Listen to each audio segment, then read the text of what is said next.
বীরভূমের বাঘ ফিরে আসছে বীরভূমে, বললেন ঢাকা তৃণমূল অঞ্চল সভাপতি।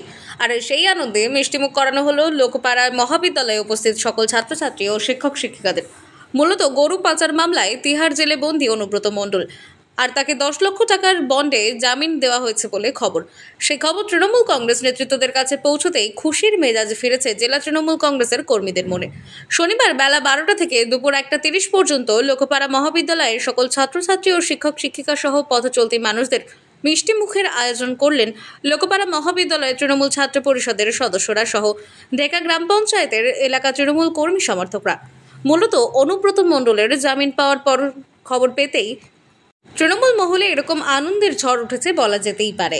আর ঠিক সেই বিষয়কে লক্ষ্য রেখে আজ লোকপাড়া মহাবিদ্যালয়ের সমস্ত ছাত্রছাত্রী ও শিক্ষক শিক্ষিকাদের মধ্যে মিষ্টি বিতরণ করে আনন্দ উল্লাসে মেতে উঠল তৃণমূল কর্মী সমর্থকরা সহ তৃণমূল ছাত্র পরিষদের সদস্যরা।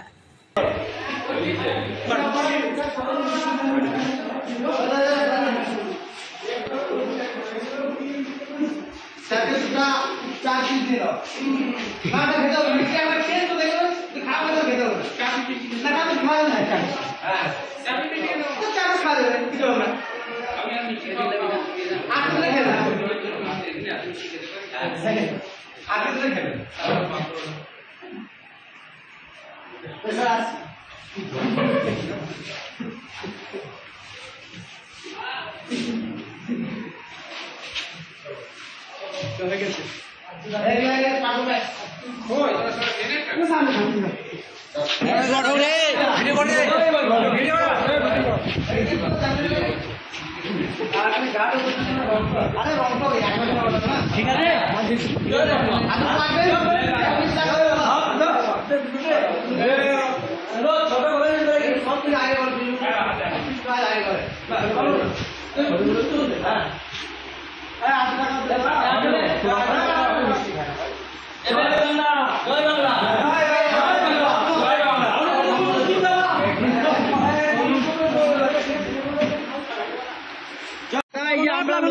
মহাবিদ্যালয়ের তৃণমূল ছাত্র পরিষদের পক্ষ থেকে এই যে এলাকার মানুষকে মিষ্টি মুখ করালাম, বা আমাদের কলেজের ছাত্রছাত্রীদেরকে যে মিষ্টি মুখ করালাম।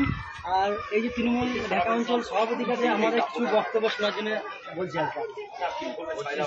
সিবিআই বা ইডি যে অন্যায়ভাবে যে কেসগুলো দিয়েছিল তা আজকে প্রমাণিত হলো, এবং ছাড়া দুটো কেসে থেকেই ছাড়া পাওয়া পেল। এবং ববি হাকিম সবাই জানো কিছুদিন আগে বলেছিল বীরভূমে বাঘকে বেশি দিন খাঁচায় আটকে রাখা যায় না। তাই আজ প্রমাণ হচ্ছে সেই বীরভূমে বাঘ ফিরে আসছে আমাদের বীরভূমে। আমরা তার জন্য গর্বিত, আনন্দিত।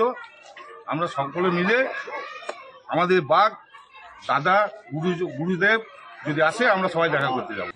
বীরভূম থেকে কাজী আমিরুল ইসলামের রিপোর্ট, আনন্দ বার্তা।